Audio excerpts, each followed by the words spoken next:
തന്നെ. എൻ്റെ മോൾക്കും കിഡ്നി സംബന്ധമായ അസുഖം വന്ന് ആദ്യം ഒന്ന് ഓപ്പറേഷൻ ചെയ്ത് എൻ്റെയാണ് മോൾക്ക് വെച്ചത്. അതും ഇതായിപ്പോയി. രണ്ടാമത് ചെയ്യണമെന്നാണ് പറഞ്ഞത്. ആദ്യത്തെ ചെയ്തപ്പോൾ തന്നെ ഞങ്ങൾ ഒത്തിരി സാമ്പത്തിക ബുദ്ധിമുട്ടുകളാണ്. ഇപ്പം രണ്ടാമത്തത് ചെയ്യാനുള്ള നിവൃത്തി ഞങ്ങൾക്കില്ല. നിങ്ങളുടെ എല്ലാവരുടെയും സഹായം ഉണ്ടെങ്കിൽ മാത്രമേ ഞങ്ങൾക്കിത് ചെയ്യാൻ പറ്റുകയുള്ളൂ. നിങ്ങളുടെ എല്ലാവരുടെയും സഹായം ഞങ്ങൾ അപേക്ഷിക്കുകയാണ്. ഞങ്ങളെ കൈവടിയരുത്.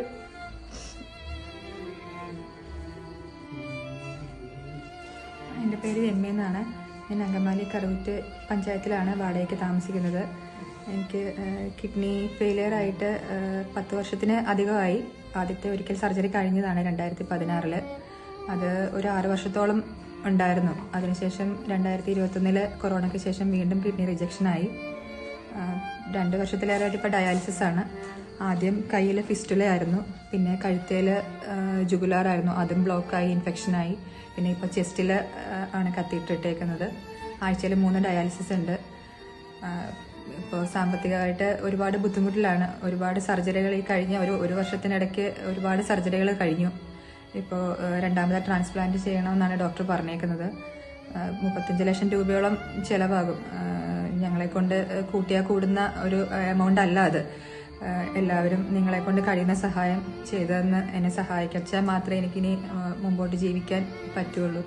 അപ്പോൾ എത്രയായാലും, ചെറുതായാലും വലുതായാലും എത്രയായാലും നിങ്ങളെ കൊണ്ട് കഴിയുന്ന സാമ്പത്തിക സഹായം ചെയ്തു തന്ന് എന്നെ സഹായിക്കണമെന്ന് അപേക്ഷിക്കുന്നു.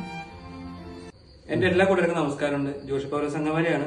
ഞാൻ ഇപ്പൊ എന്റെ നാട്ടിൽ തന്നെ അങ്കമാലി കറുവറ്റില് രമ്യ മോളെ കാണാൻ വേണ്ടി വന്നതാണ്. 10 വർഷം മുമ്പ് രമ്യയുടെ കിഡ്നി ഫെയിലിയർ ആയിട്ട് ചികിത്സയിലായിരുന്നു. 4 വർഷം കഴിഞ്ഞപ്പോൾ കിഡ്നി മാറ്റി വെച്ചു. ആ കിഡ്നി 6 വർഷത്തോളാണ് രമ്യയുടെ കൂടെ ഉണ്ടായുള്ളൂ. വീണ്ടും അത് റിജക്റ്റ് ആയി. അമ്മയാണ് അന്ന് കിഡ്നി കൊടുത്തത്. വീണ്ടും കിഡ്നി മാറ്റി വെക്കണമെന്നാണ് ഹോസ്പിറ്റലിൽ നിന്ന് പറഞ്ഞിരിക്കുന്നത്. നല്ലൊരു തുകയാണ് ആവശ്യം. 35 ലക്ഷം രൂപ ചെലവ് വരുന്നുണ്ട് ഈ രമ്യയുടെ ചികിത്സയ്ക്ക് വേണ്ടിയിട്ട്. നിങ്ങളുടെ എല്ലാവരും സഹായം ഉണ്ടെങ്കിൽ മാത്രമേ ഈ രമ്യമോക്ക് പുതിയൊരു ജീവിതം കിട്ടുള്ളൂ. 36 വയസ്സായി കുട്ടിക്ക് ആകെ ആയിട്ടുള്ളൂ. വാടക വീട്ടിലാണ് താമസിക്കുന്നത്. ഞാൻ ഇതിൽ രമ്യയുടെ നമ്പറും രമ്യയുടെ ഹസ്ബൻഡ് നമ്പറും ഇതിൽ കൊടുക്കുന്നുണ്ട്. ഇവരുടെ അക്കൗണ്ട് നമ്പറും ഗൂഗിൾ പേ നമ്പറും എല്ലാം കൊടുക്കുന്നുണ്ട്.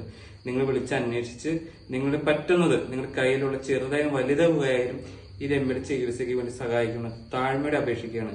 ഈ കുടുംബത്തെ കൈവിടരുത്. നിങ്ങളുണ്ടെങ്കിൽ മാത്രമേ ഇനി രമ്യയ്ക്ക് ഒരു പുതിയ ജീവിതം കിട്ടുള്ളൂ. സഹായിക്കണം, അപേക്ഷിക്കുകയാണ്. ഞാൻ കറുവറ്റി ഗ്രാമപഞ്ചായത്ത് 14-ാം വാർഡിലെ വാർഡ് മെമ്പർ ജിഷ സുനിൽകുമാർ. എൻ്റെ വാർഡിൽ കിഡ്നി സംബന്ധമായ അസുഖത്തെ തുടർന്ന് ചികിത്സയിലായിട്ട് ഉള്ള രമ്യയും കുടുംബവും താമസിക്കുന്നുണ്ട്.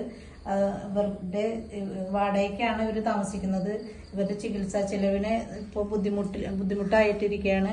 നിങ്ങളുടെ ഓരോരുത്തരുടെയും സഹായ സഹകരണങ്ങൾ ഉണ്ടെങ്കിൽ മാത്രമേ നമുക്കത് അവരുടെ ചികിത്സ മുന്നോട്ട് പോകാൻ സാധിക്കുകയുള്ളൂ.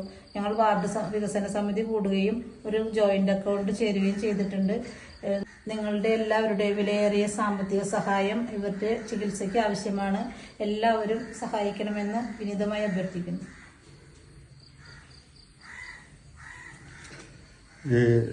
രമ്യയും കുടുംബവും ഇവിടെ വന്ന് വാടകയ്ക്ക് മോളയിൽ കൊച്ചൂർ മകൻ രാജേഷിന്റെ വീട്ടിലാണ് വാടകയ്ക്ക് താമസിക്കുന്നത്. അവർക്ക് സാമ്പത്തികമായിട്ട് ഒരു സഹായം കിട്ടിയാൽ മാത്രമേ ഈ കിഡ്നി റീപ്ലാന്റ് ചെയ്യാൻ സാധിക്കുകയുള്ളൂ. അതിന് എല്ലാവരുടെയും സഹായം ഉണ്ടാവണമെന്ന് മാത്രം അഭ്യർത്ഥിക്കുന്നു.